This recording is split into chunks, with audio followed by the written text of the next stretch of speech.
Hi everyone, Bandanner here. A very warm welcome to this week's WARNO dev blog, which is on its new home on my RTS Casts and Stuff channel. Although big news for the game and reviews and things like that will still go on the main channel, dev blogs, casts and deck videos, things like that will all appear on this channel, along with the inevitable Army General campaigns as well. So please do remember to hit that subscribe button and also hit the bell if you'd like to be updated when new videos go live. This week's dev blog is titled House Cleaning Part 2.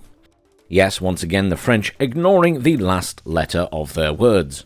First they give the usual, we hope everyone is doing well, and you might be aware the latest milestone Kellerman has just been released. It brings not only new maps but also the map editor in an alpha state and a host of other unit and balance changes. And there is more to come. Today we're going to look at some additional divisional housekeeping plus historical background on the long gestated tank rework. That's right guys, we are finally getting an update on the tank rework. So divisional housekeeping continued. As you know, we are doing some WARNO divisional house cleaning and updating our unit roster across the board. You can read the first details or see them in a previous dev blog, which is obviously on the other channel, but you get the idea. Some of these changes have already found their way into the last milestone, but more is to come.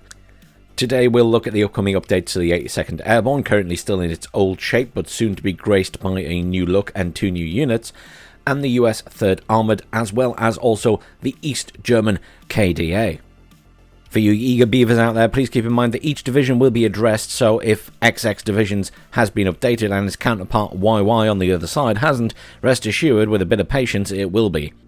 The 82nd Airborne Division is the next subheading. As we talked about, airborne divisions are getting streamlined, losing their forward operating base, as well as heavy armor plus other attached units. We aim to get them closer to their original TO&E. While the Soviet VDV of the 35th Air Assault Brigade already got their treatment, soon it will be the American 82nd Airborne's turn. The paratroopers will lose access to the 194th Armored Brigade units, plus some other changes. What can you expect? Units to be removed are the M577, the M1IP Abrams, the M125 Mortar, the M3A1 Bradley CFV, and the FOB as with all airborne divisions. There are some additional changes. One 3-point tank slot will be removed and in turn a 2-point recon slot will be added. 2 new units will be introduced, the M551 ACAV, aka the M551 2 boxes. This variant is used in a recon role and is a Sheridan tank lacking the Shalala missiles. It carries, however, more 152mm shells and MG ammo. There will also be the M1047 under this obscure US Army designation, hides the USMC LAV-25. As the Army was looking for a replacement for its aging Sheridan tank, it borrowed 14 vehicles from the Marines for testing. These were assigned to the 82nd Airborne in the late 80s, which in real life brought them during Operation Desert Storm in Iraq. The M1047 is a fast-wheeled recon vehicle armed with the same 25mm chain gun as the Bradley IFV but lacking a tow launcher. Basically it's a Lux, right? That's what they're saying, it's basically going to be a Lux. Alright, moving on. 3rd Armored Division is the next subheading. The American tankmen of the 3rd Armored Division will see some changes to their firepower.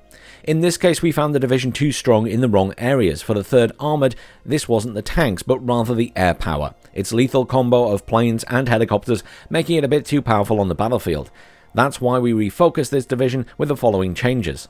One 3-point tank slot has been changed to a 2-point. One 3-point artillery slot has also been changed to a 2-point slot. One 1-point helo slot has simply been removed. Mech rifles have been removed. The few present depicted here are rare HQ service troops, but were relied upon a bit too much on the frontline combat in-game. That's why we've removed them. The division will focus once again on smaller fireteam half squads in Bradleys. The M270 HE-MRLS has been removed, and the A-10s have been removed. All of them. Please note that the 3rd Armoured Division will benefit from the tank rework, read more or listen more further in the video, which will offset some of the above changes. Next up, it's the turn of the Kampfgruppe der Arbeiterklasse Bezirk Erfurt, or the KDA for short.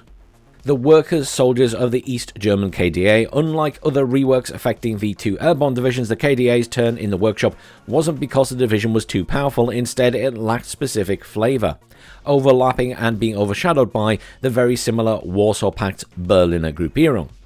That's why we went to work and gave it some much needed depth. The new KDA should better reflect the ad hoc second-line reservist battle group, hastily cobbled together to protect the heavy SAM and artillery sites in the Warsaw Pact's rear. To make this a reality in WARNO, we added a few new models, destined for our Army General campaign but unused in multiplayer so far. Tank changes. The T-55 AK is replaced with the new T-54 BK.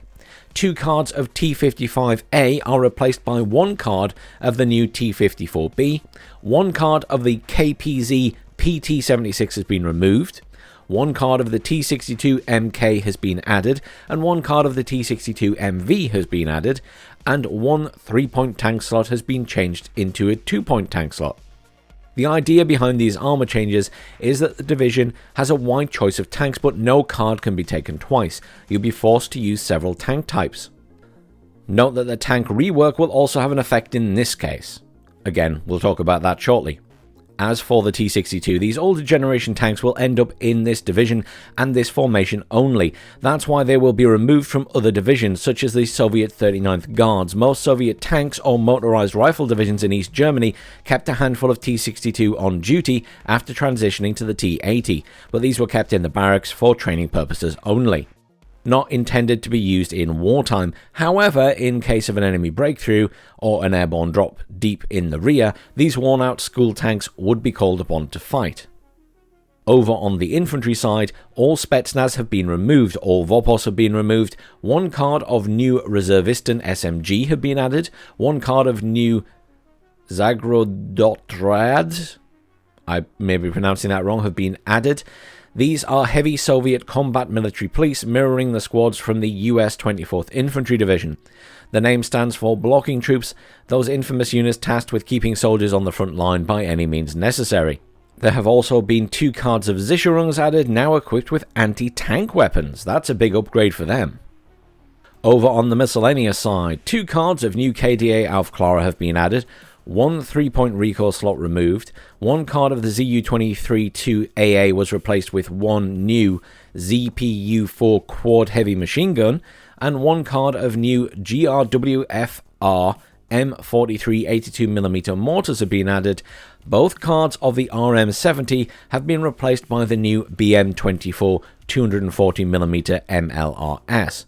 Once again, it is our intention with the refresh KDA to emphasize the reserve flavor of this division. We are giving it a motley assortment of everything, but with some limitations on numbers that can be deployed. Next up, with a drum roll please, the tank rework, part 2. You may remember, but we have been reworking how tanks operate in WARNO with our tank rework. They say they are back now to give us more details. So all the upcoming changes related to tanks have been researched, vetted and organized for quite some time. All of it is meant to give WARNO's armor, range, accuracy and other values the same set of real-life inspired hard data as its core foundation. The tank rework will pivot on the following research and will give older generation medium tanks such as the T-55, M48, etc. a boost. While they will be nowhere near the modern main battle tanks in terms of performance, they can at least distinguish themselves from the armoured cars and IFVs below them. In turn, some of our heavy tanks were a bit overestimated, aka the Leopard 2 and Challenger 2, and will be brought down a peg to more reasonable values. What does this mean, they say? Well, I have an answer for them immediately. It means a nerf. That's what it means. That's how that's phrased. Notice they don't mention any French tanks there. So armor has been reworked. The armor scale Eugen uses for tanks in WARNO has its basis in real-life considerations. Armor 1 is resistant against any small arms. Armor 2 resistant against 12.7mm ammo. Armor 3 resistant against 14.5mm ammo. Armor 4 resistant against 20, 23 and 25mm ammo. And Armor 5 resistant against 30mm ammo. After this we abstract a bit, but the general idea boils down to armor number to tank protection levels against heat, KE and their historical counterparts. We created a massive collection of documents to guide how and when vehicles get their armor levels. Explosive Reactive Armor, ERA, throws a wrench into the process. While it dramatically improves heat protection, it does almost nothing against kinetic energy. So previously tanks with ERA would receive a blanket plus 2 armor. We didn't think this was very accurate, and that's why we used the new ERA trait. One major element of the tank rework is making the average Warsaw Pact and NATO tank feel more relevant. For instance, we are talking about the Leopard 1, the AMX-30, the early Patton, the T-55 or the T-62, as these first and second generations of tanks will form the core of many nations' armed forces, including future ones. It is paramount that the gameplay with these medium tanks feels good and useful as the lowest common denominator. So, next up is gun range. Shooting shells over large distances involves not only the tank gun and the ammunition used, we are also talking about the effects of fire control systems, optics, rangefinders, reference sensors, etc. All of these augment accuracy, especially on the move, but also how far a tank can fire.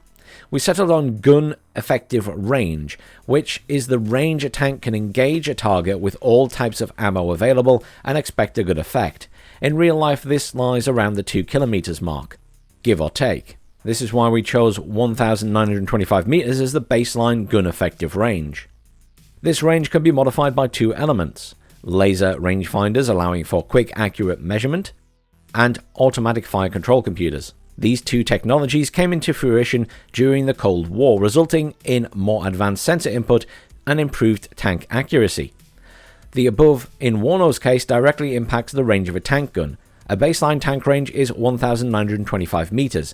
Having a laser rangefinder allows for 2,100 meters, and having an automatic fire control computer allows for the full 2,275 meter range we are used to.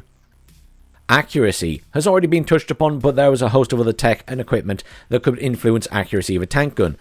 The following influences the general accuracy found in WARNO's tanks: coincidence rangefinders, stereoscopic rangefinders, metero sensors, fire gating, manual entry ballistic calculator, muzzle reference sensor, and thermal cowling. I'm sure all of you tank and military nerds will enjoy that one. Of course, accuracy decreases while on the move. Only with the advent of stabilizers did accuracy while moving increase sufficiently so that targets would be hit while traversing cross-country. Cold War tech can be divided into 4 different groups. No stabilizer, cannot fire on the move. Single axis stabilizer, 40% less than static accuracy. Twin axis stabilizer, 20% less than static accuracy. And the twin axis stabilizer with stabilized sights, 10% less than static accuracy. Tank rework expectations. The above details should give you an insight into how we proceed with giving each tank in WARNO its place within the hierarchy. We don't assign random numbers, instead we do our due diligence, backed up by mountains of research, to find the real-life equivalent in terms of accuracy, tank gun ranges, armor, and more. The upcoming tank rework will see some profound changes, but you'll have to wait a little bit longer until we can give you solid gameplay details. On a personal note, I have very mixed feelings about some of the changes coming through at the moment. I think, some of them are quite good, but others, I worry that they're going realism, and missing out on the whole, this is supposed to be a video game and fun at the same time. We'll have to see how the changes pan out, but I do have my concerns at this point. Personally, I will always value gameplay and fun over realism in these situations. But we will see. So until next week, thank you very much for watching. Please do like, share, and subscribe, and I'll see you all soon for some more WARNO.